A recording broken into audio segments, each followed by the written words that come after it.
माझ्या प्रिय भावांनो आणि बहिणींनो, जर तुम्ही येशूवर विश्वास ठेवलेला आहे आणि तुम्हाला माहित आहे की तुमच्या पापांची तुम्हाला क्षमा झालेली आहे, तर तुम्ही मेल्यानंतर थेट स्वर्गात जाणार आहात आणि त्या स्वर्गाची आशा तुम्हाला आणि मला आहे।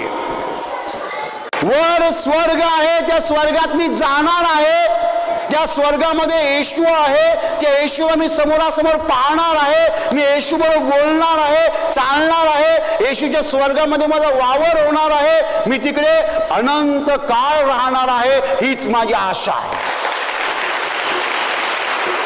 जगावर महासंकटाचा काळ येत आहे।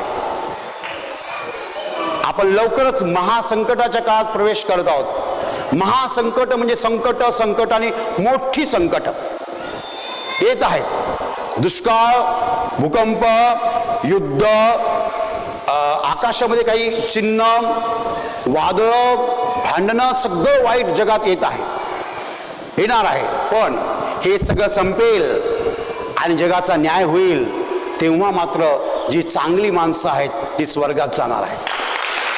अहो सर्व चांगल्या माणसांनो, भिवू नका आणि रडू नका। तुमचा दुःखाचा काळ एक दिवस संपेल आणि येशू स्वतः तुम्हाला स्वर्गात घेईल। ही आशा आम्ही मनी बाळगून आहोत की आम्हाला स्वर्गात घेतलं जाणार आहे, ज्या ठिकाणी दुःख नाही आहे, अश्रू नाही आहे। या आशेने आम्ही हर्षित व्हायला पाहिजे। ही आशा जी आहे त्यामुळे आम्ही आनंदित व्हायला पाहिजे। मोटरसायकलमुळे नाही, कारमुळे नाही आणि प्लाझ्मा टीव्हीमुळे नाही। आम्ही स्वर्गात जाणार आहोत। त्या स्वर्गाची आशा जी आहे ती आशा आम्हाला आनंदित करते, आमच्या जीवाला आनंद देते, कारण आमची नजर जी आहे ती स्वर्गाकडे आहे, पृथ्वीकडे नाही।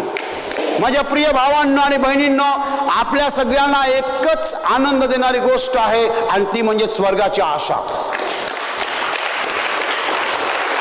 स्वर्गाची आशा, आम्ही स्वर्गात जाणार आहोत, स्वर्गात प्रवेश होणार आहे, हे महत्वाचं आहे।